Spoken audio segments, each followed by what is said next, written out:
Hello everyone, welcome to mind portal YouTube channel. तो आज हम डिस्कस करने वाले हैं rock impedance and characteristics powder factor के ऊपर। सो रॉक इम्पिडेंस क्या होता है? ये रेफर करता है जो ट्रांसमिशन होता है seismic wave after the blasting. ये रॉक मेटल्स के थ्रू कैसे प्रोपागेट करता है वो डायरेक्टली इसको इंडिकेट करता है। It is an important parameter in ground vibration analysis. जब हमारा ब्लास्टिंग हो जाता है उसके बाद ग्राउंड वाइब्रेशन फ्लायरक्स ये सब देखने को मिलता है। तो ग्राउंड वाइब्रेशन एक इम्पोर्टेंट पैरामीटर है जो कि रॉक इम्पिडेंस को एनालिसिस करवाता है। और ये जियो टेक्निकल इंजीनियरिंग एंड सिस्मोलॉजी में एक इम्पोर्टेंट फील्ड है जिसके ऊपर रिसर्च अभी भी जारी है। So rock impedance is nothing but it is a product of density of rock material into velocity जो कि travel velocity of seismic waves in the rock material means जितने amount of speed में seismic wave travel करता है rock material के अंदर उसको बोला जाता है velocity of seismic wave। और डेंसिटी ऑफ रॉक को यहाँ पे हम रो रॉक के थ्रू डिनोट किया जा रहा है जिसको बोलते हैं density of rock material. So finally rock impedance क्या हो गया? Density of rock into velocity of seismic wave. So density of rock material is typically measured in kg per meter cube as we have already go through so many terms like powder factor, bang per bucks और characteristics powder factor जैसे कि जो कि हम आगे पढ़ने वाले हैं, या फिर बहुत सारे डिटोनेटिंग फैक्टर जो भी हम जिसमें भी आप देखते हैं तो फिर रॉक मेटल को वहाँ पे डेंसिटी यूज होता है, कभी कभी मल्टीप्लाई करना पड़ता है। तो यहाँ पे रॉक रॉक मेटल का जो यूनिट है यहाँ पे केजी पर मीटर क्यूब है और वेलोसिटी ऑफ सेस्मिक वेव का यहाँ पे मीटर पर सेकंड में डिनोट किया जा रहा है। तो फाइनली रॉक इम्पिडेंस का जो फाइनली हमारा यूनिट निकल के आएगा वो हो जाएगा KG per metre square into second. Okay, क्योंकि KG per metre cube into metre per second अगर हम मल्टीप्लाई करते हैं तो metre cube and metre cancel out होंगे तो फिर KG per metre square second बचेगा। तो अभी जो हमारा एक्सप्लोसिव का इम्पेडेंस क्या रहेगा? क्योंकि अभी हम जो डिस्कस की इम्पेडेंस ऑफ रॉक डिस्कस की, रॉक इम्पेडेंस डिस्कस की, तो अभी हम डिस्कस कर रहे हैं एक्सप्लोसिव की इम्पेडेंस के ऊपर। लाइक एक्सप्लोसिव इम्पेडेंस उसी उसी टाइप का क्या रहेगा? वहाँ पे हम यूज जो कर रहे थे density of rock into velocity of seismic wave inside the rock material denote कर रहे थे। यहाँ पे जो होगा इम्पेडेंस ऑफ एक्सप्लोसिव जो रहेगा यहाँ पे density of explosive into velocity of detonation रहेगा। तो मतलब velocity of seismic wave passing through explosive, वहाँ पे जो था हमारा density of rock into velocity of seismic wave था into rock inside rock metal. यहाँ पे जो रहेगा density of explosive into velocity of detonation means velocity of seismic wave that is passing through the rock explosive. So finally हमारा जो impedance ratio हमारा जो निकल के आएगा फॉर एक्सप्लोसिव टू रॉक या फिर रॉक टू एक्सप्लोसिव, अगर impedance ratio of explosive to rock दे रखा है तो हम I E divided by I R करेंगे।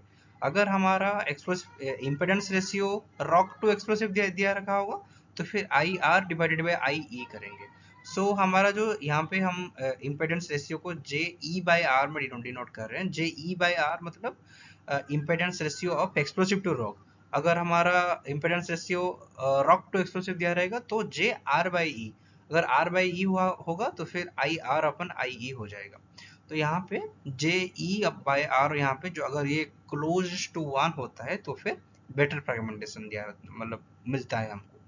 So impedance can be used in terms of comparison like if density of rock increases then impedance increases. If density increases then homogeneity of rock increases, then obviously impedance increases. That means there are no discontinuity inside the rock mass. तो यहाँ पे directly ये सारे impedance जो होते हैं ये density of rock या फिर डेंसिटी ऑफ एक्सप्लोसिव के ऊपर डिपेंड करते हैं। तो इम्पेडेंस रेशियो जो है ये भी डेंसिटी के ऊपर डिपेंड करता है। तो फाइनली इम्पेडेंस यहाँ पे डायरेक्टली हमारा डेंसिटी के ऊपर डिपेंड करता है। अगर डेंसिटी इंक्रीज होता है तो हमारा इम्पेडेंस इंक्रीज होता है, क्योंकि डेंसिटी इंक्रीज होने से हमारा होमोजेनिसिटी ऑफ द रॉक जो होता है वो इंक्रीज करता है। तो अकॉर्डिंगली ज़्यादा डिस्कंटिन्यूटी रॉक मास में नहीं रहता है, तो अकॉर्डिंगली हमारा बेटर फ्रेगमेंटेशन मिलता है।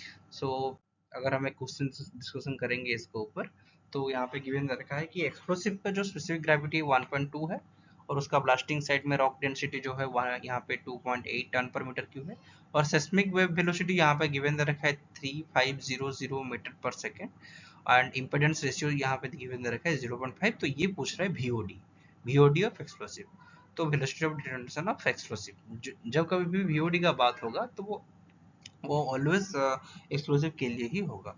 तो यहाँ पे जो गिवन दे रखा है लाइक इम्पीडेंस रेशियो 0.5, तो यहाँ पे हम JE/R किए हैं, तो अगर E/R करेंगे तो IE अपन IR करेंगे, तो IE means impedance of explosive. तो यहाँ पे JE/R जो दे रखा है यहाँ पे 0.5 दे रखा है, तो 0.5 equal to rho of explosive into VOD divided by rho of rock into V।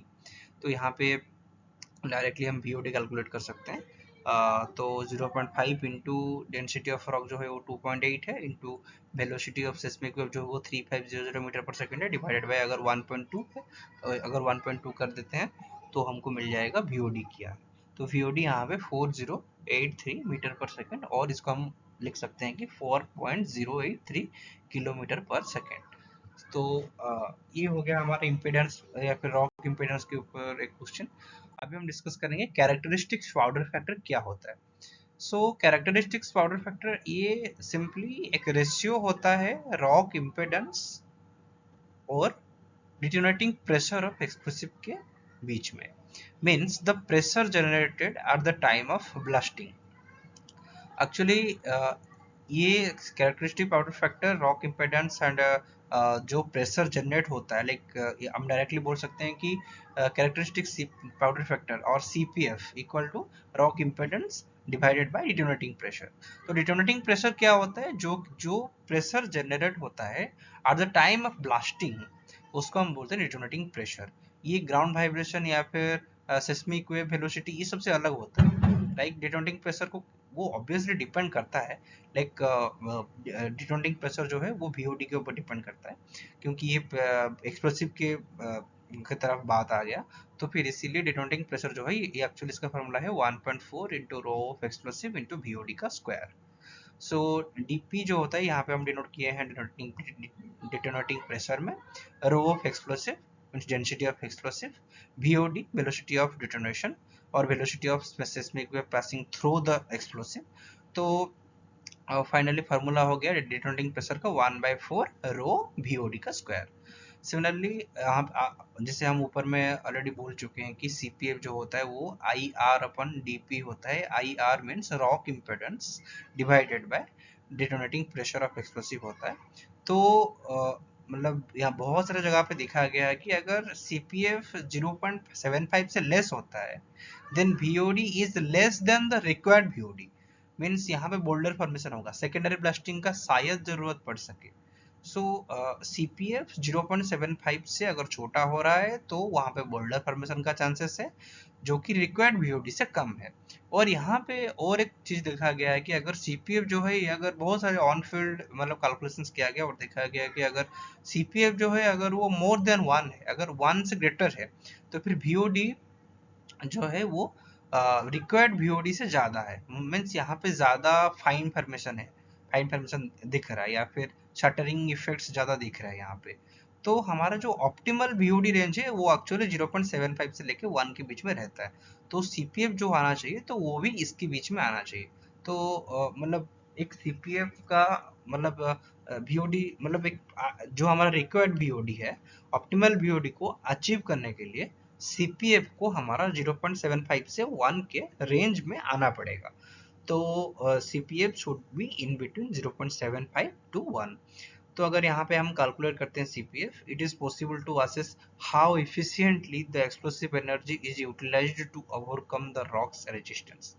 CPF directly ये भी डिनोट करता है कि क्या पॉसिबिलिटी है कि हमारा एक्सप्लोसिव जो हम यूज कर रहे हैं उसका जो एनर्जी है वो रॉक्स का रेजिस्टेंस को एक्सीड करके सैटरिंग इफेक्ट, फाइन्स या फिर बोल्डर या फिर जो भी फॉर्मेशन फ्रेगमेंटेशन कर रहा है वो फॉर्मेशन कर सके, और हम जो भी फ्रेगमेंटेशन हो रहा है वो हमारा डिजायर्ड फ्रेगमेंटेशन को रीच कर रहा है या नहीं। तो अगर हायर कैरेक्टरिस्टिक्स पाउडर फैक्टर निकल के आ रहा है तो तो एक्सप्लोसिव का जो इफेक्टिवनेस है for towards breaking of rock, that is obviously efficient and that is obviously significant pressure create कर रहा है और significant impedance भी create कर रहा है, तो वो अच्छा है। तो higher CPF is always better। so अगर हमारा higher CPF is always better but it should not be exceed 1। okay, but and conversely if we are saying like there is a situation of a lower CPF means lower characteristics powder factor, ये suggest क्या करता है कि explosive जो है हमारा ये less efficient है और इसका फ्रेगमेंटेशन का साइज जो भी बनेगा आगे चल के ये भी कम आएगा, शायद ये बोल्डर परमिशन कर सके, शायद हम आगे जाके सेकेंडरी ब्लास्टिंग कर सकते हैं, तो ये सब इसको डिनोट करेगा। तो अभी हम एक क्वेश्चन डिस्कशन करने वाले हैं इसके ऊपर, जहाँ जो गिवन दे रखा है कि रॉक की जो स्पेसिफिक ग्रेविटी है यहाँ पे 3.8 गिवन है और सेस्मिक वेलोसिटी यहाँ पे 20 किलोमीटर पर सेकंड दे रखा है और एक्सप्लोसिव जो कि हम यहाँ पे यूज कर रहे हैं उसका स्पेसिफिक ग्रेविटी 0.8 है और वीओडी जो यहाँ पे है यहाँ पे 3000 मीटर पर सेकंड और 3 किलोमीटर पर सेकंड है। तो ये पूछ रहा है कि वीओडी जो भी प्रोड्यूस कर रहा है मोर और लेस वो बताओ, और वो वीओडी हमारा जो रिक्वायर्ड वीओडी से ज़्यादा है या कम है वो भी बताओ। तो सीपीएफ हम जानते हैं, सीपीएफ का जो फॉर्मूला होता है आई आर अपन डीपी होता है। तो आई आर तो डायरेक्टली हो गया कि इम्पिडेंस ऑफ रॉक, तो इम्पिडेंस ऑफ रॉक आज we are know the formula, आज वी नो द फॉर्मूला की इम्पिडेंस ऑफ रॉक का फॉर्मूला जो होता है वो rho of rock into velocity of seismic wave inside the rock or materials होता है divided by dp means detonating pressure 1/4 rho VOD का स्क्वायर। तो यहाँ पे डायरेक्टली हम कर सकते हैं कि डेंसिटी ऑफ रॉक दे रखा है 3.8 इंटू 2000 जो है वो हमारा सेस्मिक वेलोसिटी है divided by 1/4 into 0.8 into 3000 square. So similar finally CPF हमारा क्या आ जाएगा यहाँ पे 0.04। तो 0.04 जो भी है ये लेस देन है 0.75 से, मीन्स यहाँ पे हमारा 0.75 हमारा ऑप्टिमल रेंज ऑफ सीपीएफ जो है वो 0.75 से 1 के बीच में है।